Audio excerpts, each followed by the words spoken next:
The rescue party had prepared to find two frozen children. They had not prepared for the smell of fresh bread.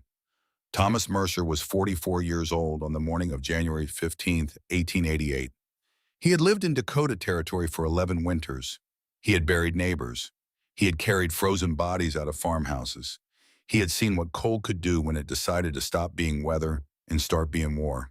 But he had never seen anything like the past 3 days. The blizzard that would later be called the school children's blizzard had killed over 200 people across the Great Plains. It had arrived without warning on a mild January afternoon, a wall of white death moving faster than a horse could run. It had dropped temperatures 40 degrees in 15 minutes. It had turned the prairie into a killing field. Now, on the third morning after, Mercer led 6 men on horseback through a landscape that looked like the surface of the moon. Snow had buried everything. Fence posts were gone. Barns were gone. In some places, the drifts rose higher than a man on horseback. They had already visited 4 homesteads that morning. At the first, they found a family alive, but barely. The father had lost 3 fingers to frostbite. The children were wrapped in curtains because all the blankets had been used to stuff gaps in the walls where the wind had found ways through. At the second homestead, they found a Norwegian woman frozen on her kitchen floor. Her youngest child was still in her arms. Both had been dead since sometime in the first night. The iron stove in the corner stood cold as a headstone, its fire long since exhausted. At the third, the family had burned their furniture. At the fourth, they had burned sections of their floor. Now Mercer was riding toward the tar paper shack at the edge of the Krause claim, and he was not hopeful. Everyone in Freeman knew about the Krause children. They had arrived the previous August in a wagon that looked like it might not survive another 10 miles. 2 of them, a boy of 18 named Stellan, a girl of 15 named Liesel. Orphans, both of them. Their parents had died in Nebraska that summer, within 17 days of each other.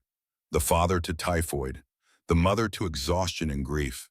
They had come to Dakota with $43 and a claim on 160 acres of prairie land and nothing else that anyone could see except a brown dog that followed them everywhere and a look in their eyes that made people uncomfortable. The landowner, Leonard Voss, had written in his official report that their survival prospects were none. He had recommended the claim be reassigned by spring. That had been 5 months ago. Now Mercer approached their shack through snow that came up past his horse's belly in places. The structure was small, 12 feet by 14, with walls of tar paper stretched over rough lumber. The drifts had piled up around its base until it looked like the earth was trying to swallow it. The chimney was visible above the roofline. There was no smoke coming from it. Mercer pulled his horse up and sat for a moment, looking at that chimney. No smoke. In 40 below weather, no smoke meant one of 2 things. Either the stove had gone out, in which case the people inside were likely already dead, or there was no one left to tend it. It amounted to the same thing. He dismounted. The snow was past his knees. He waded toward the door, each step an effort. One of the men behind him said quietly the first words of a prayer.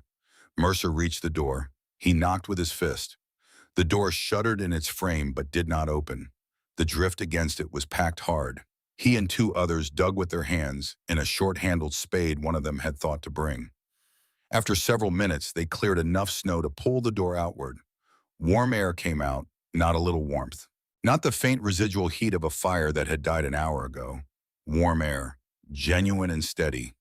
The kind of warmth that comes from a room where the temperature has been maintained, where something has been working all night to keep the cold outside from winning.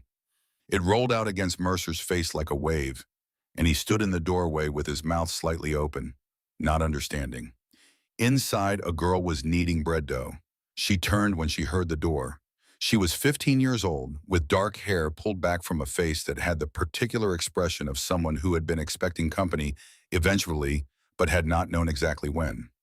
She looked at Mercer and the men behind him without surprise, without fear, without anything except a kind of calm acknowledgement that they had arrived. Behind her, near the far wall, a young man sat reading a book. He was 18, tall and thin, with a kind of quietness about him that suggested he had learned early that words were often wasted on people who had already decided not to listen. On the floor beside a strange white structure in the center of the room, a brown dog lay sleeping. Its tail moved once when the cold air came in, but it did not get up. It was warm where it was. It had no reason to move. And throughout the room, 7 other people sat or lay on the floor. Families Mercer recognized: the Whitmores, the Callahans, old Ingmar Dahl, Father Brennan, all of them alive, all of them warm. 9 people in a 12 by 14 shack. 9 people who should have been dead. Mercer stepped inside. He had to take a moment. He was a man who prided himself on being difficult to astonish, and he was thoroughly astonished. In the center of the room stood the most unusual piece of construction he had ever seen inside a home. It was massive, nearly chest height, roughly 6 feet square. Built from what appeared to be handmade clay bricks, whitewashed on the outside until it gleamed in the gray light from the window. It radiated heat the way a stone wall in summer holds and releases the warmth of the sun, steadily, evenly, without any visible effort. Mercer walked toward it slowly. He reached out and placed his palm flat against its surface. Warm, not hot. Warm in the way that living things are warm. Constant. Reliable. He crouched down and pressed his hand against the earth floor directly beside it. The floor was warm too. He could feel it through his palm, heat rising from the packed dirt itself. As though the ground had decided, in this one small room, to take the side of the people who lived on it. One of the men behind Mercer, a tall Swede named Eriksson, who had been farming in Turner County for 8 years and had never been known to show strong emotion about anything, walked past Mercer and stood in front of the clay structure and took off his hat. He held it against his chest with both hands, the way a man holds his hat in church. "How?" he said. "Take a moment here. 9 people alive in a tar paper shack, a floor that stayed warm through the worst blizzard in American history. 2 orphan children, 18 and 15 years old, with $43 and no parents. How is that possible? Think about what you would have done in their place. Think about what knowledge you carry from your own grandparents. Then come back, and I will tell you how it happened. To understand how it happened, you have to go back 6 months. You have to go back to August of 1887, to the heat and the dust and the particular kind of grief that travels with 2 children who have buried both their parents within 3 weeks of each other and are still moving because they do not know how to stop." Wilhelm Krauss died of typhoid fever in Nebraska on June 14, 1887. He was 41 years old. He had been a farmer in the old country and a farmer in the new one. He had wanted land more than anything else in his life, and he had died 17 days before he could stand on the land he had claimed. His wife Marta sat beside his grave until the sun went down. Then she got up and told her children they were leaving in the morning. 17 days later, Marta Krauss collapsed in the yard of a way station in eastern Nebraska. The doctor who examined her said her heart had simply stopped. There was no medical explanation. There was no need for one. Anyone who had seen her face in those 17 days knew exactly why her heart had stopped. It had run out of reasons to keep beating. Stellan and Liesel buried their mother beside a wooden church in a town whose name they would forget within a year. They stood at the grave for a long time. They did not cry. They had already cried. There was nothing left. Finally, Liesel spoke. She said to go to Dakota. She said to claim the land. She said never to sell grandmother's notebook. Stellan looked at his sister. She was 15 years old. She was the only family he had left in the world. She was standing at their mother's grave with her chin lifted and her hands folded and an expression on her face that he had seen before. It was the same expression their mother had worn on the morning after their father died. The expression of a person who has already decided something and is not interested in being talked out of it. "Then we go to Dakota," Stellan said. They arrived in Freeman, Dakota Territory in the first week of August. They had $43. They had a wagon that creaked in ways that suggested it might not survive another month. They had a brown dog they had found beside the road in Nebraska, thin and abandoned, who had followed them ever since. Liesel had named him Copper, for the color of his coat in certain light. They had, at the bottom of a canvas bag wedged under the wagon seat, a small notebook in which their grandmother had written in German the dimensions and specifications for a type of heating system that the people of the Russian steppes had been building and refining for 300 years. The notebook was old. The leather cover was cracked. The pages were yellowed and soft from handling. But the handwriting inside was precise and clear. The hand of a woman named Elsa Brandt, who had survived 72 winters on the Ukrainian steppe and had wanted to make certain her granddaughter could survive them too. The claim itself came with a structure, if you were willing to call it that. The previous homesteader had abandoned it after one winter, leaving behind a tar paper shack roughly 12 by 14 feet. The walls were thin enough that daylight came through them in several places. A cracked iron stove sat in one corner, looking as though it had been angry for a long time. The floor was packed dirt. A single window was covered with greased paper in place of glass. The nearest timber was 40 miles away. The nearest coal was available at the Freeman Supply Store at a price that would have consumed their remaining funds in approximately 6 weeks. On their third day, the land agent came. Leonard Voss was 50 years old. He wore a coat that had never been dirty and moved through the world with the assurance of someone who had never had to think very hard about staying warm. He walked around the shack once, looked at the cracked stove, looked at the 2 children standing in the yard, and wrote something in his leather notebook. "Survival prospects," he said, not looking at them. "None. I will recommend this claim be reassigned by spring." What Liesel did not know, what she would not learn until much later, was that Leonard Voss had his own reasons for wanting them to fail. A rancher from Sioux Falls had already inquired about this particular claim, had already offered Voss a finder's fee if the land became available, had already made it clear that 2 orphaned children were an obstacle he expected Voss to help remove. Voss had written survival prospects none in his official report. He had meant it as prophecy. He had meant it as a death sentence written in bureaucratic ink. Stellan said nothing. He had already learned in his 18 years that words were wasted on men like Voss. But Liesel stepped forward. "We will be here in the spring," she said. Her English was careful, each word placed with precision. "We will be here in every spring after that. This land belongs to us." Voss looked at her for a moment. Then he smiled in the way that men like him smiled at children who did not understand how the world worked.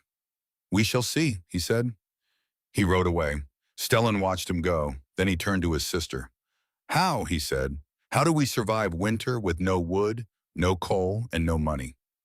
Liesel reached into her bag and pulled out their grandmother's notebook. "Not with wood," she said. "Not with coal, with this." The first neighbor to come by was Garrett Whitmore. Whitmore was 52 years old, broad and gray, a man built on the same general principle as the Dakota landscape itself, large, unhurried, quietly formidable. He had farmed in Turner County for 16 years. He had survived things. He had also lost things, which is a different kind of experience and often a more instructive one. In the winter of 1881, his daughter Nellie had died of cold-related illness when their iron stove failed during a 3-day storm. She was 7 years old. Whitmore had not spoken of her publicly since the funeral, but he thought about her every time he looked at a child standing near a stove, which meant he thought about her fairly often. He rode over on horseback on the 5th day after the Krause children arrived, ostensibly to introduce himself, actually because the sight of 2 orphaned children trying to set up a homestead was something he found impossible to ride past without stopping. He looked at the shack, he looked at the stove visible through the open door, he looked at Stellan and Liesel. "You cannot winter here," he said. "Not with that stove, not with those walls, not with just the 2 of you." Liesel had heard variations of this sentiment 4 times already since arriving in Freeman. From the land agent, from the man at the supply store, from a woman at the church, from the wagon driver who had brought them out from the railroad. She was not offended by it. She understood that it came from experience and that the experience was real. She also understood that the people offering it had no solution to go alongside it. Only the observation that she was in trouble, which she already knew. "How much wood?" she asked. "For winter?" Whitmore told her. 8 cords minimum, 10 to be safe. Hauling costs, coal costs. The price of survival on the Dakota prairie in 1887, itemized and totaled. The total was more than twice what they had. Whitmore watched her face while he talked. He had expected fear, or the particular tight-lipped determination he had seen in people who were frightened but unwilling to show it. He did not expect what he actually saw, which was calculation. She was doing arithmetic behind her eyes. She was measuring something, and whatever she was measuring, it was not the distance between herself and defeat. "I have seen winter beaten before," Liesel said finally. "Not with wood, not with coal." Whitmore waited. "With clay," she said. He did not understand this, and she did not have enough English to explain it fully. And so the conversation ended with Whitmore riding home mildly confused and Liesel walking back into the shack to prepare for what came next. That night, after Stellan had fallen asleep and Copper had curled up at the foot of his blankets, Liesel sat on the dirt floor and opened her grandmother's notebook. Her grandmother's name had been Elsa Brandt. She had lived for 72 years on the Ukrainian steppe, where the winters were long and serious, where the German colonists who had settled there under Catherine the Great had long ago abandoned any sentimental attachment to the heating methods of their European homeland in favor of something that actually worked. What worked, what had worked for centuries in Russia and had been adopted and refined by the German settlers who found themselves living in Russian winters, was the masonry stove. It was not elegant by the standards of the American frontier, which tended to admire things that were compact and portable and looked like they had been manufactured somewhere with machinery. It was large, heavy, permanent, and it demanded considerable skill to build correctly. It operated on a principle that most people on the Dakota Prairie had never had occasion to consider. The principle of thermal mass. An iron stove heated quickly and cooled quickly. Its efficiency was low because most of the heat it generated went straight up the chimney. A masonry stove built from hundreds of clay bricks with a labyrinthine network of channels inside worked the opposite way. You fired it hot and fast for 20 minutes, burning almost anything that would catch. The heat from those 20 minutes traveled through the channels, heating hundreds of pounds of dense clay on its way to the chimney. The fire went out. The clay did not cool for 20 hours. It radiated that stored heat slowly and evenly into the room, warming the floor, warming the walls, warming the air at the level where people actually lived. Liesel had helped her grandmother build one when she was 11 years old. Mixing clay and straw in the yard of the farmhouse in Ukraine on a summer morning, much like the Dakota mornings that were now ending. She remembered the weight of the clay on her hands, the particular smell of wet earth and cut straw, her grandmother guiding her fingers to feel for the right consistency in the mixture, not by measuring, by touch, the knowledge living in the hands rather than the head. "This is how our people outsmart the cold," Elsa had said, pressing her palm to the warm surface of the finished stove. "Not by having more than the cold, by being smarter than it." Liesel had been 11. She had understood this in the way you understand things at 11, as something true and interesting that belonged to the world of adults. She had not expected to need it.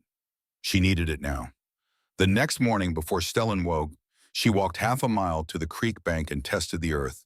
Blue-gray clay, dense and plastic, the kind that farmers cursed because it stuck to everything and made their fields drain badly.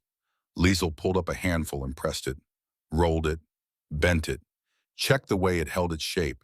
It was not identical to what she had used in Ukraine. It was close enough. Stop here for a moment. A 15-year-old girl standing at a creek bank in Dakota Territory holding a handful of clay. Her parents are dead. Her money is almost gone. Every adult she has met has told her she will not survive. And she is thinking about something her grandmother taught her 4 years ago on a different continent. Think about the women in your own family, the things they knew, the things they tried to pass down. Are you carrying any of that knowledge with you, or did it get lost somewhere along the way? The work began the next morning. Stellan did not understand what his sister was proposing. He was a practical young man. He believed in things he could see and touch and verify. Iron stoves existed. They were in every house. They had been manufactured somewhere by people who presumably knew what they were doing. Clay stoves existed only in his grandmother's notebook and his sister's memory. But he had no better idea. And his sister had a look in her eyes that reminded him powerfully of their mother. So he dug. He dug clay from the creek bank for 2 hours every morning before the sun got too hot. He dug clay for 2 hours every evening before dark. He carried it back to the shack in buckets that grew heavier with every trip. Liesel mixed it with straw. She cut herself from the edge of the prairie, and with dried manure she collected from the field behind the shack. Ingredients that would have seemed improbable to anyone watching, but that created, when combined in the right ratios, a brick material that was dense, durable, and capable of surviving the repeated thermal cycling of a working stove. She built wooden molds from scrap lumber and began casting bricks. hundreds of them, laid out in rows to dry in the August sun. The rows grew longer each week. By mid-September, they covered most of the yard. Copper watched all of this with the calm interest of a bond who has learned to trust his people. He lay in the shade of the growing brick rows during the hottest part of the day. He walked beside Stellan on the trips to and from the creek. At night, he slept beside whoever seemed to need company more. People noticed the bricks. People talked. Martha Lundgren rode by one afternoon and stopped her wagon at the edge of the yard. She looked at the rows of handmade bricks for a long time without speaking. Then she clicked her tongue in the way that certain women do when they have reached a conclusion they find sad but inevitable. "Poor things," she said to her husband that evening. "Parents dead, all alone, and now they have lost their minds. Building something out of mud." By the next week, everyone in Freeman had heard about the Krause children and their mud bricks. Father Brennan, the Irish priest who served the small Catholic community in the area, rode out to see for himself. He was 55 years old, with the weathered face of a man who had spent most of his life outdoors, and the cautious eyes of a man who had learned to be suspicious of things he did not understand. He walked around the rows of drying bricks. He looked at the shack. He looked at the two children. "What is this?" he asked. "A stove," Liesel said. "It does not look like any stove I have seen. It is not from here. It is from Ukraine, from my grandmother." Father Brennan's eyes narrowed slightly. He had heard about knowledge that came from old countries. Some of it was wisdom, some of it was something else. "And this knowledge," he said carefully, "where did your grandmother get it?" "From her grandmother and her grandmother's grandmother. It is 300 years old." 300 years, the priest repeated, before the church came to those lands. Liesel understood what he was suggesting. She had heard it before, in other forms, from other people who did not understand. "The cold does not care about the church," she said quietly. "The cold only cares about physics. And physics says that clay holds heat 20 times longer than iron." Father Brennan looked at her for a long moment. Then he shook his head slightly and rode away. The next Sunday in his sermon, he mentioned the danger of relying on old knowledge from pagan lands instead of trusting in God's providence. He did not name the Krause children directly. He did not need to. The skeptics came one by one through September and October. Tobias Hagen came with two friends. He was 25, loud, and certain about everything. He looked at the half-built structure in the center of the shack and laughed out loud. $5, he said to his friends. $5 says they do not make it to Christmas. His friends took the bet. Ruth Pemberton stopped her horse at the fence one afternoon in late October. She was 45, a widow herself, with the particular expression of someone who has seen enough death to recognize it coming from a distance. She looked at Liesel. She looked at the massive structure taking shape in the center of the shack. "If that thing fails in January," she said, "you will die. Both of you, and there will be no one to save you." Liesel looked up from the brick she was laying. "Then we cannot fail," she said. Ruth stared at her for a long moment. Then she rode away without another word. But something had shifted in her face. Some small recognition that she was not looking at children anymore. She was looking at something else, something that would not be easily stopped. But not everyone came to mock. A week after Ruth Pemberton's visit, a different kind of visitor came. Bridget Callahan was 19 years old, red-haired and freckled in the way of the Irish who had not yet made peace with the prairie sun. She had come to Dakota with her widowed mother 2 years before, and she had the particular curiosity of a person who had learned early that asking questions was more useful than assuming answers. She did not laugh at the bricks. She walked among them slowly, touching one here and there, her brow furrowed in thought rather than mockery. "What are these for?" she asked. Liesel looked at her for a moment, deciding. Then she explained. Bridget listened without interrupting. When Liesel finished, she asked another question, and another. Questions about the clay composition, about the channel design, about how heat moved through solid material differently than through air. She came back the next day, and the day after that. She helped carry bricks. She helped mix clay. She asked more questions. Stellan noticed her. The way young men notice young women who are not afraid to get their hands dirty. The way young men notice young women who look at their work with genuine interest rather than polite confusion. He did not say much to her. He was not a man who said much to anyone. But he began to time his trips to the creek so that he would return when she was there. And Bridget began to time her visits so that she would be there when he returned. Neither of them spoke of this. Neither of them needed to. The most important visitor came in late October. His name was Ingmar Dahl. He was 72 years old, Norwegian. He had come to Dakota 30 years ago and had stayed because there was nowhere else that felt like home. He was the oldest man in Turner County, and he was the only one who did not laugh when he saw what the Krause children were building. He stood in front of the half-built stove for a long time, his eyes moving over the brickwork, the channel openings, the proportions of the firebox. Then he turned to Liesel with an expression that was neither skepticism nor belief. It was recognition. "I saw one of these in Bergen," he said quietly. 50 years ago, before I came to America. An old man had built it. They called it a Russian stove."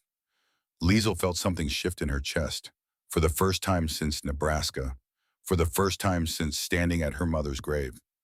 Someone understood. "My grandmother called it that too," she said. "She said the Russians learned it from the Ukrainians. The Ukrainians learned it from people who came before. 300 years of knowing how to survive." Ingmar Dahl nodded slowly. "If you build it right," he said, "it will work. I have seen it work." He looked at her with something that might have been respect. "But you must build it right. The channels must be exactly as the old plans say. The clay must be mixed exactly as your grandmother taught. There is no room for error." "There is no room for error anyway," Liesel said. "We have no money. We have no wood. We have no coal. This works or we die." Ingmar Dahl looked at her for a long moment. "You have your grandmother's eyes," he said finally. "I knew a woman like that once. She never lost either." He tipped his hat and walked away. A week after Ingmar Dahl's visit, the last visitor before the stove was finished arrived. He was the one Liesel had least expected. Heinrich Vogler was 40 years old, a brickmaker by trade, German-Russian like the Krauses, from a village on the Volga River, not 50 miles from where Elsa Brandt had lived. He had heard about the strange construction project from Martha Lundgren's gossip, and unlike everyone else who had heard that gossip, he had not laughed. He had gone very quiet, and then he had ridden out to see for himself. He stood in front of the half-built stove for a long time, his eyes moving over the brickwork, the channel openings, the proportions of the firebox. Then he turned to Liesel. "Where did you get these plans?" His voice was strange, tight. "From my grandmother, Elsa Brandt." Heinrich Vogler's face changed, something moving behind his eyes that Liesel could not quite read. "I knew an Elsa Brandt," he said slowly. "When I was a boy, in the old country. She was famous in our region. People said she had built more stoves than any man alive." Liesel felt something shift in her chest. "That was my grandmother." Heinrich Vogler looked at the stove again, then back at Liesel. "You are building it exactly right," he said, "exactly as she would have built it. I can see her hands in this work."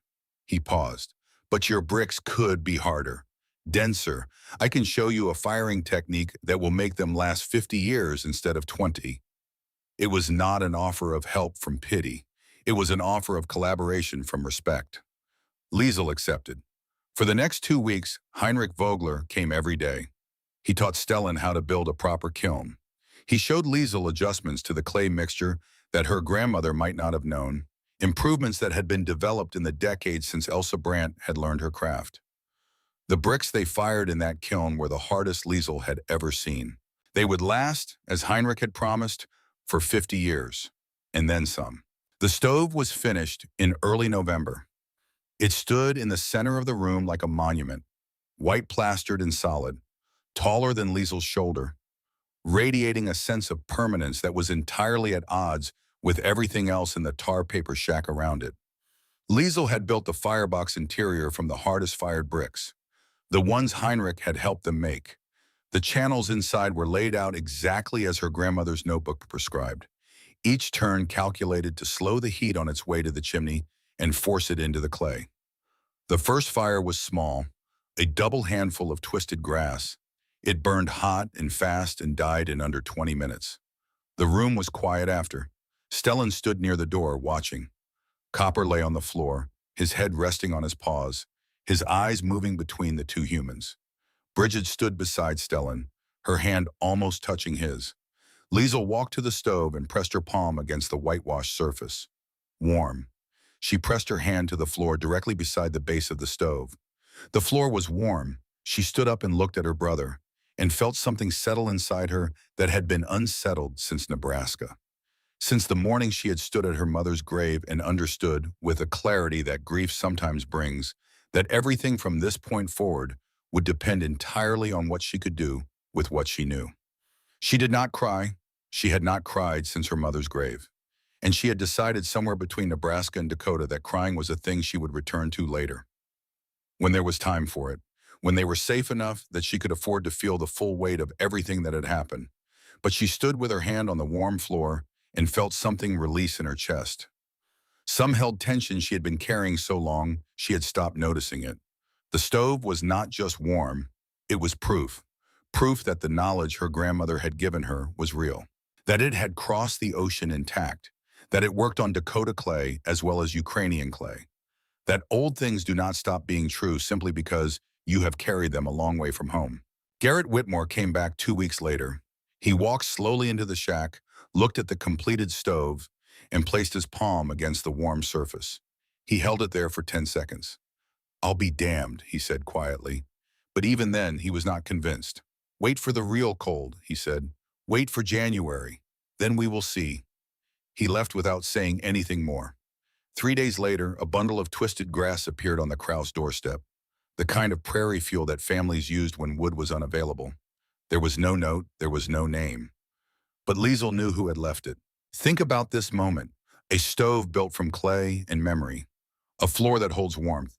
A bundle of grass left by a man who will not admit he might be wrong.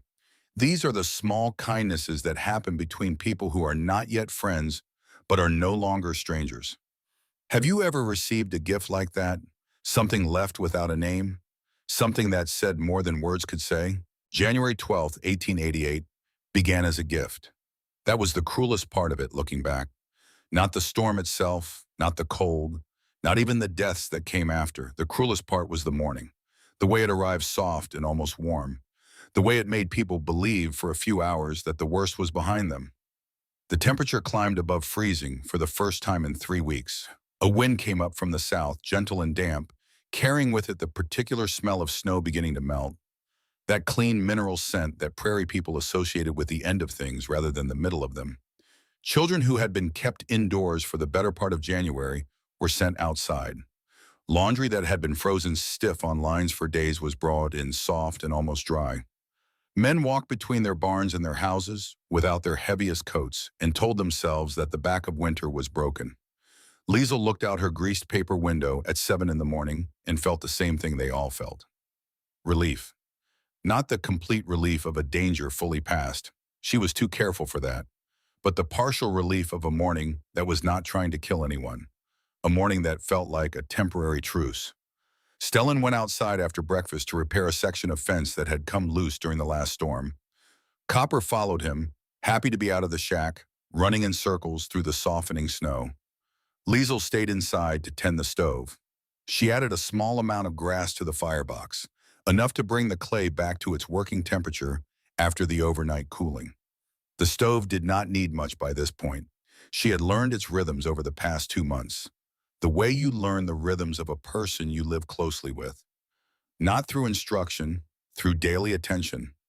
She knew how it sounded when it was burning correctly. The low, steady breath of it. She knew how the heat distributed itself through the room at different hours. She knew by the temperature of the floor under her bare feet when she rose in the morning exactly how much fuel she had used the previous evening. Stellan's voice came through the thin walls. She could hear him talking to Copper. The dog's excited bark in response. She looked up from the stove. She went to the window, and she saw it. It was to the west, which was where trouble came from in Dakota. Always from the west. And it was unlike anything she had seen in 5 months on the prairie, or in 15 years of living in places where winter was a serious matter. It was not a cloud. It was a wall, a vertical wall of white and gray that went from the ground to the top of the visible sky, solid and opaque, moving eastward at a speed that seemed wrong.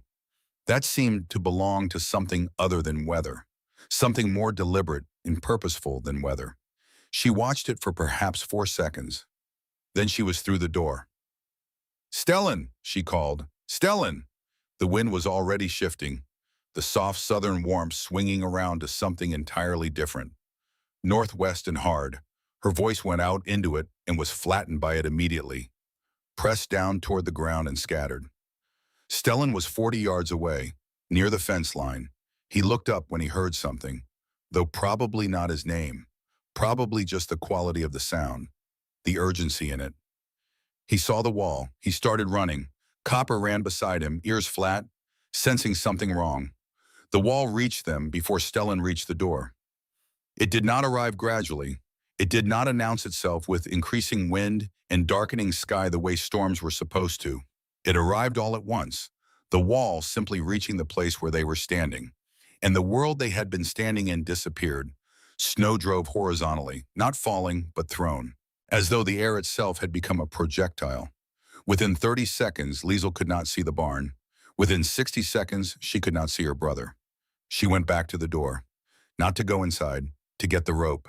She had hung it there in November, coiled on a nail beside the doorframe, after reading about a farmer in Minnesota who had died between his house and his barn during a whiteout. Disoriented in the featureless white, walking in the wrong direction until he could no longer walk at all. She had read that account in a newspaper she had found lining a shelf in the shack when she arrived, and she had thought about it with the practical attention she gave to all information about survival.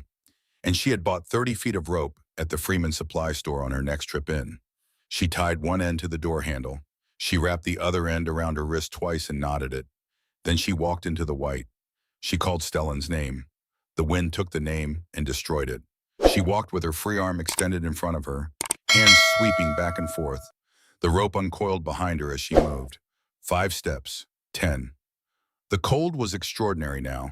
Not the cold of the previous weeks, something beyond that, something that felt less like temperature and more like intention. 15 steps, 20. She heard something, not a voice, something smaller than a voice. A sound at the bottom of audibility, the kind of sound you are not sure you heard until you have already turned toward it. She turned toward it, 7 steps in that direction. Her sweeping hand found something solid and warm. Copper had found Stellan first. The dog was pressed against his side, barking into the wind, refusing to leave. Stellan had fallen. His face was gray. Ice was forming on his eyebrows. Liesel grabbed his arm and pulled. He stumbled to his feet. She put his hand on the rope and pointed. They followed it back, step by step, hand over hand. The rope was the only fixed thing in a world that had become entirely without reference. No up, no down, no direction, nothing to navigate by except the one thin line of hemp that connected them to the door of the only warm room for maybe 100 miles in any direction. The door appeared out of the white when they were close enough to touch it. Liesel got it open. Stellan fell inside. Copper squeezed through behind him. Liesel kicked the door shut and fell against it and stayed there for a full minute before she could do anything else. The stove was there. The floor was warm beneath her. Outside, the wind screamed like something alive, something that had waited all year for exactly this moment and was now making up for lost time. Inside, Liesel knelt on the warm floor and breathed. The temperature outside dropped to 20 below zero by midnight. It dropped to 30 below by 3 in the morning. By dawn of the second day, it had reached 40 below with winds of 50 miles per hour. The Weather Service would later calculate the wind chill at nearly 90 degrees below zero. Cold enough to freeze exposed skin in under 3 minutes. Cold enough to kill. Stellan had hypothermia, not severe, but enough. He shook uncontrollably for the first 2 hours. His teeth chattered so hard that Liesel worried they might break. He called out for their mother twice, then their father. Names that belonged to graves in Nebraska now. Liesel did not correct him. She simply put her hand on his chest, over his heart, and felt the rapid work of it. "Fight," she said in German. "The floor is warm. Let it help you fight." She did not know if this made medical sense. She knew that cold worsened respiratory illness and warmth eased it. She had seen this often enough to believe it without needing a doctor to confirm it. She knew that the floor beneath Stellan was warmer than any iron stove could have made it at 3 in the morning on the second day of a blizzard. She built up the fire at midnight. brought the room to the highest temperature the stove would produce, enough to push the walls past merely warm into something approaching genuine heat. She moved Stellan's blankets directly beside the stove, onto the warmest section of the floor. She positioned him on his side in the way she had seen help with chest congestion. Copper lay beside him. The dog had not moved since they came inside. He pressed his body against Stellan's back, adding his warmth to the floor's warmth, and did not sleep. Liesel sat beside them both and did not sleep either. The storm outside had escalated into something that no longer seemed meteorological. That seemed instead like the prairie expressing something long suppressed, a rage that had been building since autumn, and was now, finally, without restraint. The wind drove snow against the tar paper walls until the sound was continuous, a roar that came from every direction at once. Inside, the clay mass held its warmth with the indifference of something that had been doing this for 300 years. The iron stoves across Turner County were running out of fuel and going cold. Liesel's stove had no fuel left to run out of. The work had already been done. The clay was simply keeping its promise. At 4 in the morning, Liesel added more grass to the firebox. At 6, she added more. Each time she opened the firebox, the flash of flame was brief and hot, and then it was over. And the clay drank it in and held it. At 8 in the morning on the second day, Stellan's shaking finally stopped. He opened his eyes. He looked at his sister. He looked at the white wall of the stove beside him. He looked at Copper, who had not left his side for 14 hours. "The floor is warm," he said. "Yes," Liesel said. "How long has the storm been going?" "Since yesterday afternoon." He was quiet for a moment, processing. "How long will the stove last?" "As long as we need it to." He looked at her with an expression she had not seen on his face before. Not since they were children. Not since before their parents got sick. It was trust, complete and unqualified trust. "Then we wait," he said. At noon on the second day, someone knocked on the door. Liesel opened it. Garrett Whitmore stood in the white, barely recognizable under the snow that covered him from his hat to his boots. His face was gray beneath the frost. His eyes had the particular quality of a man who has been frightened beyond the point of pretending otherwise. Liesel pulled him inside. He sat down on the floor near the stove without being asked, held his hands out toward its warmth, said nothing for a long time. Liesel brought him hot water. Snow she had melted and boiled, the only thing she had that could be called a hot drink. He held the cup in both hands and stared at the stove. Then he told her. He told her about his wood supply. 12 cords of hardwood he had spent the summer splitting and stacking. The most fuel he had ever stored going into a winter. Enough by any calculation he had ever made to last through even the worst Dakota season. The drifts had covered the woodpile sometime in the first 6 hours of the storm. Not partially covered. Buried. Completely and absolutely buried. Under 6 feet of compacted snow and ice. As inaccessible as if it had never existed. His iron stove had gone cold 14 hours into the blizzard. His wife Constance had burned the kitchen chairs first, then the bedroom furniture, then the wooden boxes and crates from the barn that Garrett had dragged inside through the storm, then finally sections of their floorboards that he had pried up with a crowbar while Constance held a lamp. Their son Ezra, 15 years old, had not stopped shaking since the second night. Constance's hands were wrapped in cloth. Her fingers, Garrett said, and stopped. He was not a man who stopped in the middle of sentences. He was not a man who sat on other people's floors and stared at walls. The man sitting in Liesel's home at that moment was a man who had been taken apart by something and had not yet been put back together. And he was in the only warm room he had been able to reach. Liesel looked at him for a moment. She thought about October, about the conversation in her yard, about the way he had looked at her handmade bricks with the expression of a man who suspected he was looking at a waste of time. She thought about the bundle of grass that had appeared on her step with no note. And she thought about what that bundle had cost a man like him, in terms of the private admission it represented. She thought about his daughter Nellie, whom she had never met, whose grave she had seen once at the edge of the Freeman churchyard. A small stone with a soul name on it. She did not say any of this. She put another bundle of grass in the firebox. "Tell me exactly how far your house is," she said, "and tell me which direction." Whitmore looked at her. "You cannot go out there." I'm not going out there right now, Liesel said. But when the wind drops enough, I will go get your wife and son. So tell me the direction, he told her. Then he sat back and looked at the clay stove that was still warm at the end of the second day of the worst blizzard in living memory, and said nothing more. At 4 in the afternoon on the second day, Liesel went. The wind had dropped, not stopped, but dropped enough that she could see 20 feet instead of 2. She took the rope. She took a compass. She took everything warm she owned. Stellan wanted to go with her. She refused. Someone has to keep the fire going, she said. Someone has to keep this room warm. That is you. He looked at her for a long moment.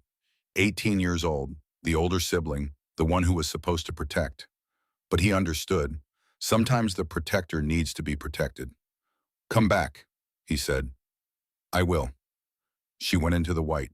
The walk to the Whitmore house took 45 minutes, 2 miles through drifts that came up to her waist in places, 2 miles of wind that found every gap in her clothing, 2 miles of cold so intense that her eyelashes froze together and she had to stop twice to clear them with her fingers. She found the house by memory and by compass and by the particular quality of the silence that a building makes in a storm, blocking the wind just enough that the sound changes. She pushed open the door. Constance Whitmore sat on the kitchen floor, wrapped in everything that remained wrappable, which was not much after 2 days of burning furniture. Sitting against the wall below the cold iron stove with her knees drawn up and her wrapped hands in her lap. Her son, Ezra, 15 years old, was beside her, his head on her shoulder, his face still carrying the gray pallor of a person who has been close to something serious. The room was cold enough that Liesel could see her own breath. The iron stove in the corner was dead and cold and final looking. Sections of the floorboards near the kitchen table had been pried up and burned. The chairs were gone. The wooden cabinet that had stood against the far wall was reduced to its frame, stripped of every burnable element. The room looked like a place that had been comprehensively and desperately dismantled, which was exactly what it was. Constance Whitmore looked up when Liesel came through the door.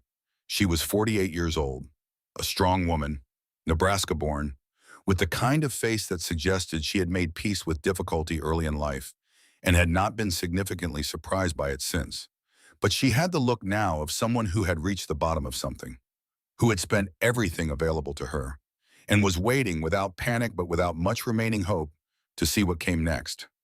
Liesel crossed the room and knelt beside her and took her wrapped hands carefully in both of her own. Your husband is with my brother, she said. Come.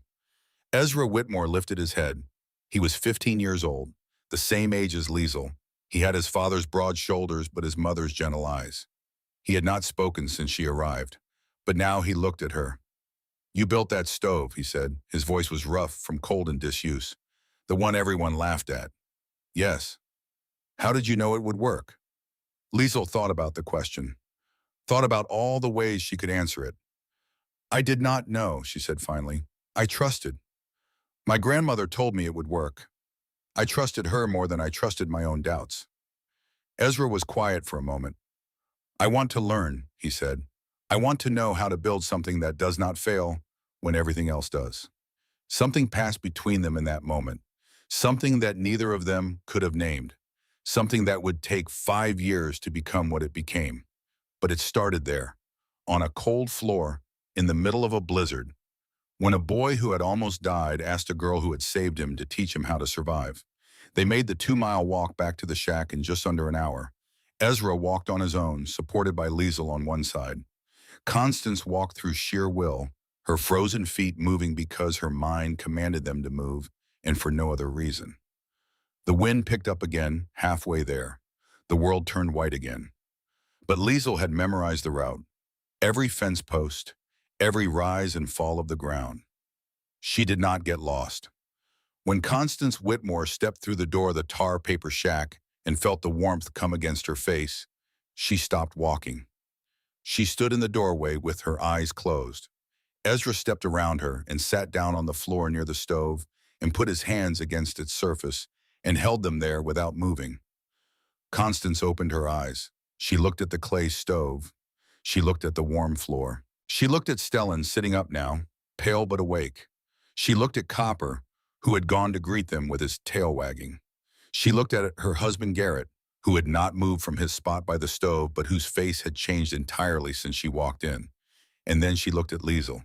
"You built this?" Constance said. It was not a question. "My grandmother taught me." Constance crossed to the stove and placed both of her wrapped hands against the whitewashed surface and held them there.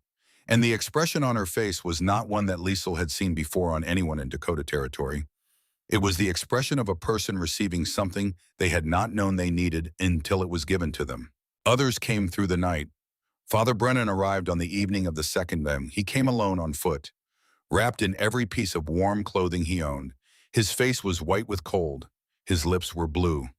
Liesel let him in without a word. He sat down on the warm floor and did not speak for a long time. Then he looked at Liesel. "I said something," he said quietly, "in October, about where your knowledge came from." Liesel waited. "I suggested it was not from God." She still said nothing. "I was wrong." He placed his palm flat on the warm floor. God has many ways of teaching his children, sometimes through scripture, sometimes through the accumulated wisdom of grandmothers. I was too proud to see that. He looked up at her. "Will you forgive me?" Liesel was 15 years old. She had buried both her parents. She had built a stove from clay and memory. She had walked through a blizzard to save people who had mocked her. She understood something about forgiveness that most people twice her age had not yet learned. "There is nothing to forgive," she said. "You did not know. Now you know." Pause here for a moment.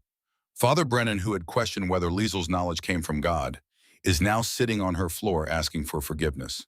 Garrett Whitmore, who had called her a fool, brought his family to her door begging for warmth. Think about the people in your own life who doubted you, who dismissed what you knew, who told you that your way was wrong. Did they ever admit they were wrong? Did you ever get to hear those words? Not everyone does. Liesel did, and she forgave them because she understood something important. Being right is not about making others feel wrong. It is about being warm when the cold comes. Bridget Callahan and her mother arrived before midnight. Their house had lost its roof in the second night. They had walked 3 miles in the dark, following the distant glow of Liesel's stove through the cracks in the walls. Old Ingmar Dahl arrived at dawn on the third day. He had walked 2 miles in the storm because he wanted to see if the stove had held. It had held. By the morning of the third day, 9 people had gathered in the shack. Stellan and Liesel, Garrett and Constance, and Ezra Whitmore, Father Brennan, Bridget Callahan and her mother, and old Ingmar Dahl. 9 people sat on the warm floor of a tar paper shack in Turner County, Dakota Territory. 9 people who should have been dead, who would have been dead if not for 300 years of knowledge passed from grandmother to my granddaughter, written in a notebook in German, carried across an ocean, and built into a structure of clay and straw and determination. 9 people shared warmth that should not have existed, that would not have existed without 300 years of knowledge and one girl's refusal to forget. Outside, the storm finally, imperceptibly, began to exhaust itself. Thomas Mercer and his rescue party arrived at noon on the third day. They had been at it since first light, working their way across the county in the order of most urgent need, which in practice meant the order of least smoke from chimneys, the least smoke indicating the least heat indicating the least hope. They had stopped at 7 homesteads before the Krause shack. 4 of those had been tragedies of varying degrees. 3 had been something closer to miracles. Families who had survived through ingenuity or luck, or the particular stubbornness that the Dakota prairie seemed to cultivate in the people who stayed on it long enough. None of them had what Liesel had. When Mercer pushed the door open and felt the warmth come out, he stepped inside with the same feeling he imagined a man might have walking into a church in a country where he had not expected to find any churches. The surprise of encountering something that spoke a language he recognized, even if he could not speak it himself. He saw 9 people alive and warm and relatively well. He saw a stove made of clay that radiated heat as steadily as if the blizzard had never happened. He saw a floor that was warm to the touch. He saw a 15-year-old girl cutting bread at a table. He went to the stove. He put his hand on it. He stood there for a while. Then he turned to Liesel. "How much fuel did you use?" he asked. "In 3 days?" Liesel pointed to a bundle of twisted grass in the corner. About a third of it remained. Mercer looked at the bundle. He looked at the stove. He looked at the bundle again. He took out his notebook and began writing. The days after the storm were the days of reckoning, the days when the full cost of what had happened was counted and entered into the permanent record of the place. The official tally for the storm that newspapers were already calling the school children's blizzard would eventually reach over 200 dead across the Great Plains. In Turner County alone, the losses were significant enough to change how people thought and talked and planned going into subsequent winters. Garrett Whitmore stood in the center of Liesel's shack on the morning after the storm ended. He looked at the stove. He looked at the warm floor. He looked at his wife, whose fingers had been saved from amputation only because she had spent 15 hours on this floor instead of in their own house. Then he looked at Liesel. "I called you fools," he said. His voice was rough, unsteady. "I said you were building your own graves. I looked at your bricks and I laughed to myself. I thought I knew better because I had lived here 16 years and you were just children." He paused. "I was wrong. We were all wrong." He took a step toward her. "You saved my wife. You saved my son. You saved me. And I have nothing to give you in return except the truth." He put his hand on the warm surface of the stove. "This works," he said. "This works better than anything I have seen in 16 winters on this prairie. And you built it with your hands and your grandmother's words and nothing else, Merwais." He looked at her. "I will never doubt you again, and I will spend the rest of my life telling people what I saw here." Leonard Voss came at the end of February, the land agent who had written Survival Prospects, None in his notebook 6 months ago, who had recommended the claim be reassigned, who had smiled at Liesel like she was a child who did not understand how the world worked. He walked around the stove slowly, tapped a brick with his finger, wrote something in his leather notebook, looked at the floor without quite bringing himself to touch it. Then he stood by the door for a moment. He looked at Liesel with an expression she had not seen on him before, something more complicated than the brisk official dismissal of their earlier interactions. He was 50 years old, and she thought he was doing the arithmetic that men of 50 sometimes do, the arithmetic of what they have gotten wrong and what it has cost. He did not apologize. Men like Voss did not traffic in apology. They dealt in correction, the quiet administrative correction of a record that needed updating. "Improvements adequate," he said. "Claim valid." He put on his hat. He went out. 2 words: adequate, valid. Not the words she would have chosen, not the acknowledgement that a different kind of person in a different kind of circumstance might have waited for, but words that meant the land was theirs, forever. This is the moment I want you to hold on to.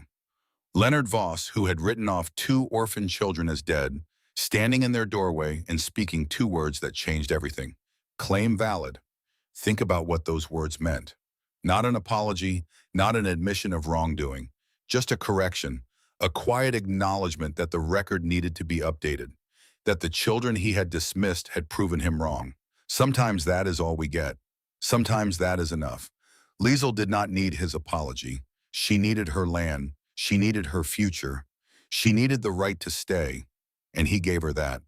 2 words, a piece of paper, a home that no one could take away. From $43 and a grandmother's notebook to 160 acres of Dakota forever. That is what knowledge is worth. That is what trust is worth. That is what refusing to give up is worth.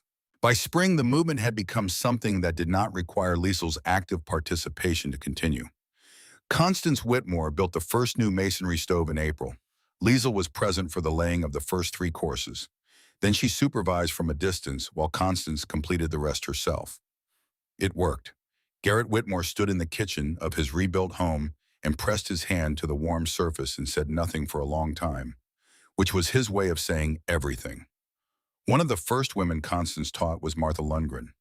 The same Martha Lundgren who had clicked her tongue and called the Krause children mad, who had spread the gossip that had made half the county laugh at them. She came to Liesel's door in March of 1888. She stood on the step for a long moment before she knocked. When Liesel opened the door, Martha did not speak immediately. "I said things," she finally managed. "About you, about your brother, about what you were building." Liesel waited. "I was wrong." Martha's voice cracked. "I was wrong about everything. And I am sorry." She looked at the floor. "My sister-in-law died in the blizzard, in a house with an iron stove that went cold on the 2nd night. She died 40 feet from a wood pile she could not reach." She looked up. "Teach me. please, so that no one I love ever dies that way again." Liesel stepped aside and let her in. By summer, Martha Lundgren had become the most vocal advocate for masonry stoves in Turner County. She told everyone who would listen. She brought skeptics to see Liesel's stove with her own eyes. She organized work parties to help families who could not build alone. The woman who had spread gossip about madness now spread knowledge about survival. It was, Liesel thought, a kind of redemption for both of them. Heinrich Vogler, the German-Russian brickmaker, got involved formally in the summer. He brought professional masonry skills to what had been a folk practice, standardized the brick dimensions, improved the channel geometry, trained young men to build the stoves for families who wanted them but lacked the knowledge or the physical capacity to build their own. Tobias Hagen, who had bet $5 that the Kraus children would not survive until Christmas, became one of Vogler's first apprentices. He never spoke publicly about the bet. He did not need to. By the following winter, 17 homesteads in Turner County had working masonry stoves. By the winter after that, the number was beyond anyone's careful count. Liesel and Stellan proved up their homestead in 1892, 5 years after arrival, exactly as the Homestead Act required. They stood in Leonard Voss's office, which they had last entered in August of 1887, and signed the papers that made the 160 acres of Dakota Prairie legally and permanently theirs. Liesel thought about her father Wilhelm, who had wanted land so badly and had not lived to stand on it. She thought about her mother Marta, who had held on just long enough to tell them where to go. She thought about her grandmother Elsa, who had wanted to give her something useful and had given her the most useful thing imaginable. And she thought about a January morning when the floor was warm and the men came to the door expecting tragedy and found bread baking in the corner. Stellan married Bridget Callahan in 1890.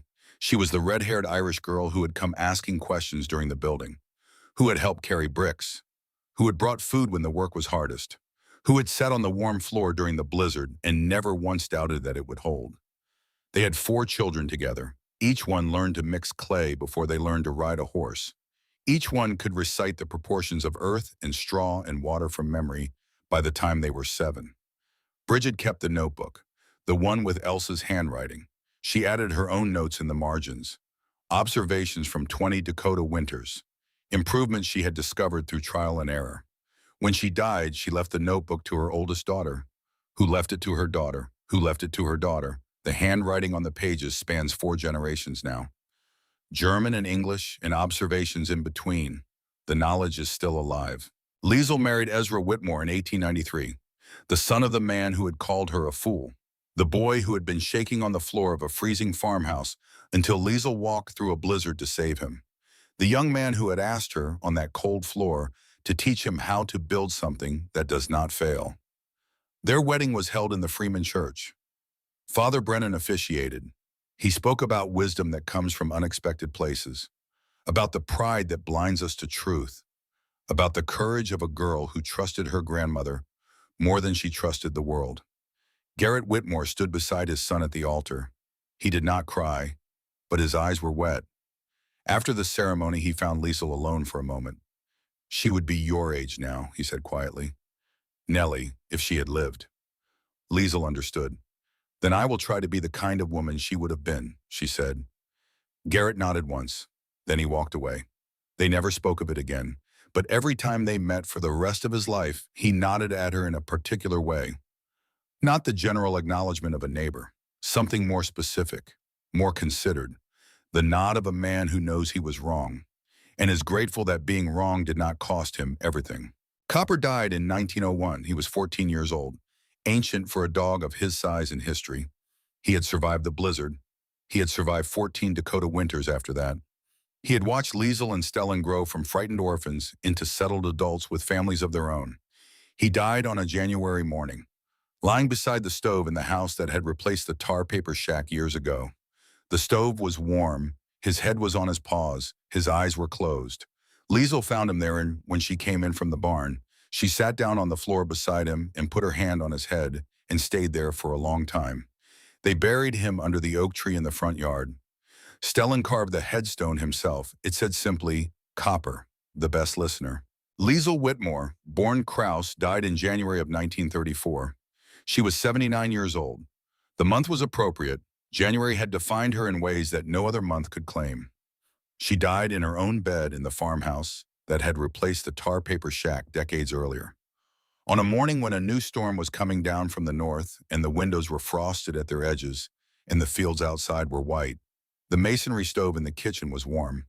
Her children were with her. Ezra had died 10 years before, but their children were there and their grandchildren. Faces that carried echoes of everyone she had loved. Her mother, her father, her grandmother Elsa, her brother Stellan, who had died in 1928 and whom she still missed every day. They sat with her through the morning and into the afternoon while the storm built outside and the stove held its warmth in the room, the way it always had, steadily and without drama. Doing what it had been designed 300 years ago in a country very far away to do. Her last words were in German. Der Boden ist warm, she said. The floor is warm. Then she closed her eyes. Her gravestone stands in the Freeman churchyard, next to Ezra, near the small stone that marks Nellie Whitmore, who died in 1881 and whose death set in motion everything that came after. The inscription is in German and English both. Sie wusste, wie man warm bleibt. She knew how to stay warm. And now we come to the end, but I want you to carry something with you from this story. Not just the facts of it, not just the history. I want you to carry the question. What knowledge did your grandmother have that you have forgotten? What did your mother try to teach you that you dismissed as old-fashioned? What wisdom is sitting in a notebook somewhere, or in a memory you have not thought about in years, waiting for the moment when you will need it? Liesel Krause was 15 years old when she built the stove that saved her life and the lives of 8 other people. She built it from clay in memory and the absolute certainty that her grandmother had not lied to her. That certainty came from trust, from the knowledge that the women who came before her had faced the same problems and found solutions that worked, from the understanding that wisdom does not expire, that truth does not become less true because time has passed. The floor in Liesel's wall shack stayed warm for 3 days at 40 below zero. Through the worst blizzard in American history, through the deaths of 200 people across the Great Plains. It stayed warm because a woman in Ukraine had figured out, 300 years before, that clay holds heat longer than iron, and because she had written it down, and because her granddaughter had listened. That is the legacy. That is what survives. Not monuments, not buildings, not wealth. Knowledge, passed from hand to hand, generation to generation. Grandmother to granddaughter. The floor is warm. It has always been warm. And it will stay warm for as long as we remember how to build it. The end.